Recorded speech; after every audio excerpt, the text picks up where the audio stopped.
श्री कृष्णा, राधे राधे। आप सभी का दिन शुभ हो।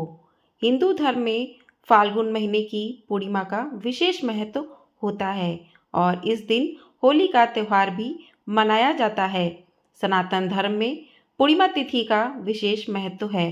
पूर्णिमा तिथि हर मास की आखिरी दिन होता है।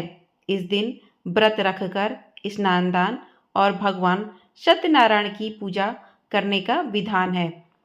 तो फाल्गुन पूर्णिमा साल की आखिरी पूर्णिमा होती है और इसके अगले दिन से ही नव वर्ष की शुरुआत हो जाती है। भविष्य पुराण के अनुसार पूर्णिमा के दिन किसी तीर्थ स्थान पर जाकर स्नान करने से सारे पाप मिट जाते हैं। पूर्णिमा के दिन पितरों का तर्पण करना भी बेहद शुभ माना गया है। ज्योतिषी शास्त्र में फाल्गुन महीने की पूर्णिमा तिथि का महत्व अधिक बताया गया है क्योंकि इसी दिन होलिका दहन किया जाता है। धार्मिक मान्यता है कि इस दिन देवी लक्ष्मी का प्राकट्य भी हुआ था।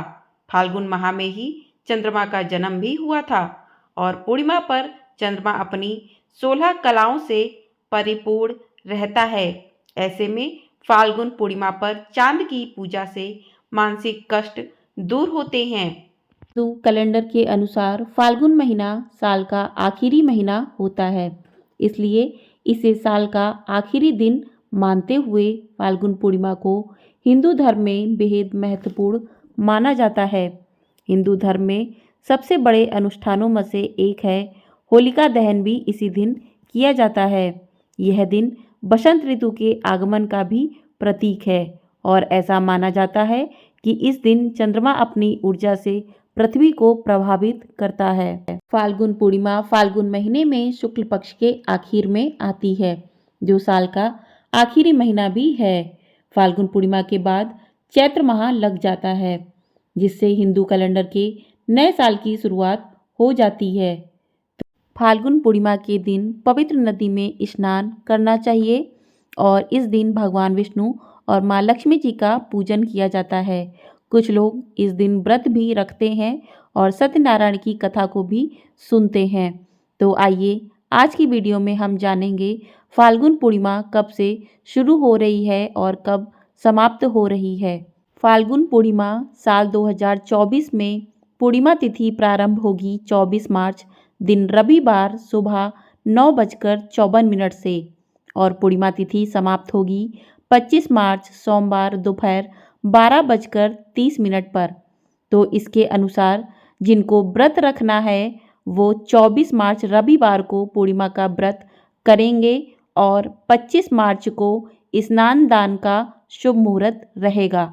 तो आगे जानेंगे स्नान दान का शुभ मुहूर्त क्या रहेगा। तो 24 मार्च रविवार को ही पूर्णिमा का व्रत किया जाएगा और इसी दिन होलिका दहन भी किया जाएगा।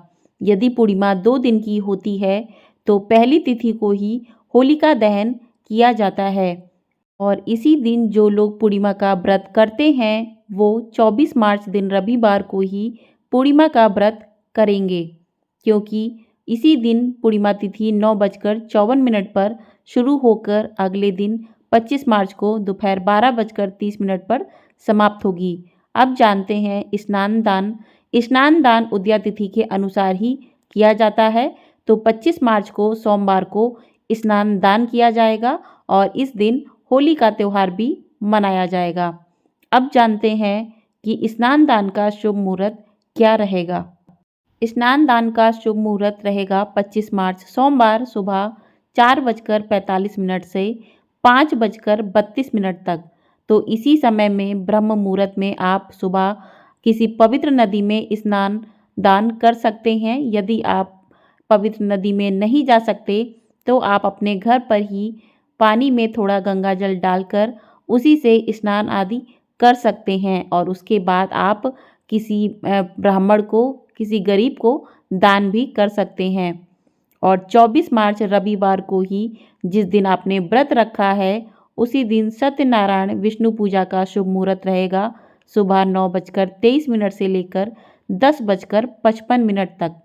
तो इसी समय में आप अपनी सत्यनारायण की पूजा कथा को सुन सकते हैं और इस दिन आप अपने पूर्णिमा व्रत की पूजा को भी कर सकते हैं। आइए अब जानेंगे कि यदि आपने पूर्णिमा पर व्रत किया है तो आपको पूजा किस प्रकार से करनी है। तो फाल्गुन पूर्णिमा के दिन भगवान श्री हरि विष्णु के चौथे अवतार माने जाने वाले भगवान नरसिंह की पूजा की जाती है। ऐसा माना जाता है कि इस दिन पर भगवान नरसिम्हा, भगवान श्री हरि विष्णु और देवी लक्ष्मी की पूजा करने से घर में स्वास्थ्य, धन और सुख समृद्धि आती है। इसीलिए भगवान विष्णु और माँ लक्ष्मी को प्रसन्न करने और उनका आशीर्वाद प्राप्त करने के लिए फाल्गुन पूर्णिमा पर उनकी पूजा की जाती है। तो चलिए पूजा विधि क्या है जानते हैं। फाल्गुन पूर्णिमा के दिन सुबह जल्दी उठकर शुद्ध जल से स्नान करें। आप जल में गंगा जल डालकर भी स्नान कर सकते हैं। स्नान के बाद साफ कपड़े पहने और भगवान विष्णु के साथ माता लक्ष्मी जी की विधिवत पूजा करें। इस दिन आप पाटे पर चौकी पर लाल वस्त्र बिछाकर भगवान विष्णु, माता लक्ष्मी जी की फोटो को विराजित करें और उसके बाद उनका पूजन शुरू करें। इस दिन आप सत्यनारायण भगवान की कथा भी सुन सकते हैं। पूजा करने के बाद सूर्योदय से चंद्रोदय तक का व्रत रखने का संकल्प लें। शाम को चंद्रमा निकलने के बाद ही अपना व्रत खोलें।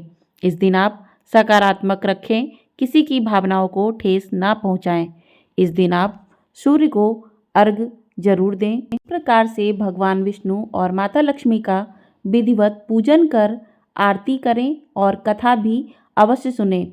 इस दिन आप फाल्गुन पूर्णिमा व्रत कथा को भी अवश्य सुनें और इस प्रकार से अपनी पूजा संपन्न करें और पूजा के बाद आप अपनी गलतियों के लिए क्षमा याचना भी अवश्य करें। तो इस प्रकार से आपकी पूजा संपन्न होगी। पूर्णिमा को साल का सबसे भाग्यशाली दिन माना जाता है। इन्हें पूनम, पूर्णिमा और पूर्णमासी आदि के नाम से भी जाना जाता है। इस पवित्र दिन पर लोग व्रत रखते हैं, भगवान विष्णु की पूजा करते हैं। मान्यता है कि जो भी भक्त इस दिन पर व्रत रखकर चंद्रमा और भगवान श्री हरि विष्णु की पूरी श्रद्धा के साथ पूजा करता है तो उसे अपने सभी पापों से छुटकारा मिल जाता है। साथ ही मोक्ष प्राप्त करने के लिए भी भक्त इस दिन भगवान श्री हरि विष्णु की पूजा करते हैं। फाल्गुन पूर्णिमा के दिन लक्ष्मी जयंती के रूप में भी मनाया जाता है, जो हिंदू धर्म में भाग्य और धन की देवी माँ लक्ष्मी जी की जयंती है। इसलिए इसे अत्यधिक भाग्यशाली दिनों में से एक माना जाता है। तो इस दिन आप भी यदि व्रत रखते हैं तो माँ लक्ष्मी जी का पूजन भी अवश्य करें, क्योंकि इसी दिन माँ लक्ष्मी जी प्रकट हुई थी और इस दिन को लक्ष्मी जयंती के रूप में भी मनाया जाता है। आपको हमारे चैनल पर फाल्गुन पूर्णिमा व्रत कथा और सत्यनारायण व्रत कथा भी सुनने को मिलेगी। तो चैनल को सब्सक्राइब नहीं किया है तो सब्सक्राइब अवश्य कर लें और वीडियो पसंद आई हो तो लाइक शेयर ज़रूर कर दें। हरे कृष्णा, राधे राधे।